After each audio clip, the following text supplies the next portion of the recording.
আর আপনারা দেখছেন voice of Anirban, আমার ছোট্ট ইউটিউব চ্যানেল। সঙ্গে আমি অনির্বাণ চৌধুরী, আপনাদের আপনজন। ইতিমধ্যেই লোকসভা নির্বাচন ঘোষণা হয়ে গেছে। গোটা ভারতের লোকসভা নির্বাচনের দিনক্ষণ ঘোষণা করেছেন ভারতের ইলেকশন কমিশন। আমাদের রাজ্য পশ্চিমবঙ্গে এই নির্বাচন ক দফায় হবে, কোন কোন কেন্দ্রের নির্বাচন কোন কোন দফায় হবে, ইতিমধ্যেই আপনারা অবগত হয়েছেন। আমি আজকে আপনাদের কাছে যে বিষয়টা নিয়ে এলাম সেটা হচ্ছে এই যে আমরা প্রত্যেকেই স্বাভাবিকভাবেই একটা কৌতূহলী মনোভাব নিয়ে চলি, যেটা হচ্ছে এই রাজ্যে ফলাফলটা কি দাঁড়াবে, কোন দল কটা আসন পাবে, কি হতে পারে বিজেপির রেজাল্ট, কি হতে পারে তৃণমূলের রেজাল্ট, সিপিএমই বা কটা পাবে, কংগ্রেসই বা কি রেজাল্ট করতে পারে, আইএসএফ কি আদৌ সিট পাবে।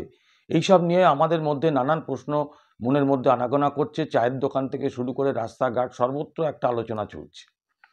তো আমি আজকে বিশেষত আপনাদের কাছে এই রাজ্যের যে লোকসভা নির্বাচন, সেই নির্বাচনে বিজেপির ফলাফলটা কি হতে পারে সেইটা আপনাদের সামনে তুলে ধরব।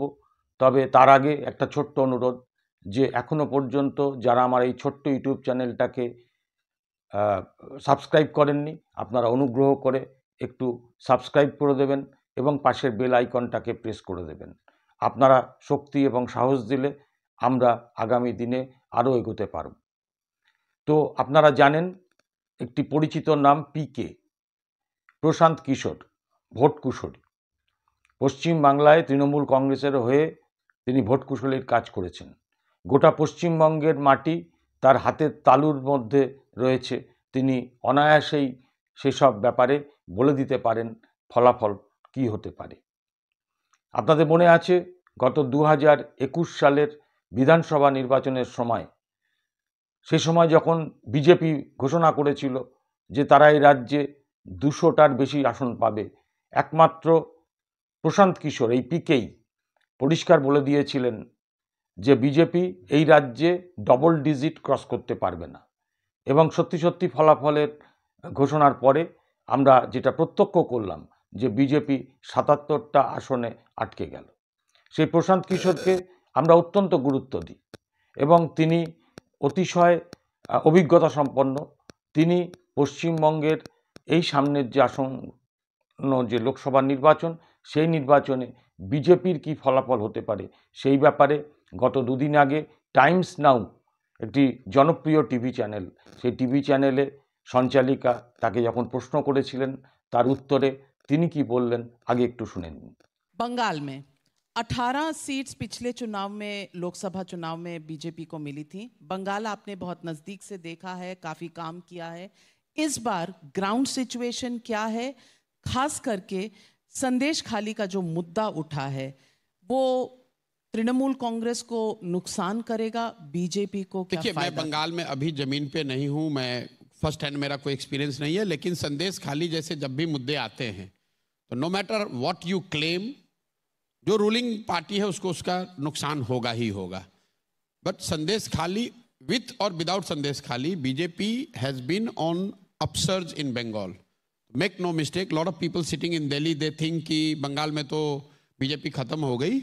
बीजेपी आज भी वहां बहुत मजबूत पॉलिटिकल फोर्स है, and with the increasing anti incumbency against TMC, क्योंकि उनके 12-13 साल हो गए सरकार में, TMC will find it increasingly difficult to defend their territory. So to that extent, I do not see BJP going down below what they got in 2019.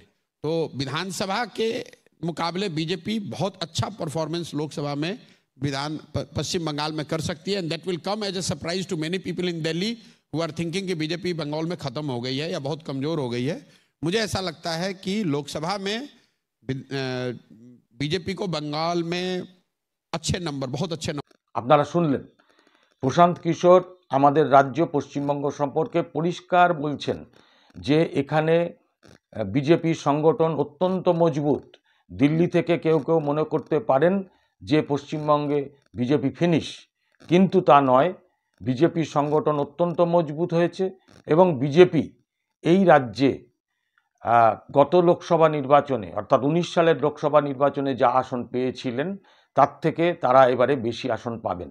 গত 2019 সালের লোকসভা নির্বাচনে বিজেপি এই রাজ্য থেকে 18টা আসনে জয়লাভ করেছিলেন। তা প্রশান্ত কিশোরের কথায় সেই 18টা আসন থেকে বেশ কয়েকটা আসন ভারতীয় জনতা পার্টি তারা জিতবেন বলেই তিনি মনে করছেন। এবং তিনি পাশাপাশি এও বললেন, আপনারা শুনেছেন নিশ্চয়ই, যে সন্দেশখালির একটি ঘটনা, যে ঘটনাটা আলোড়ন সৃষ্টি করে দিয়েছিল, সেই সন্দেশখালির ঘটনার একটা প্রভাব অবশ্যই পড়বে এই নির্বাচনে।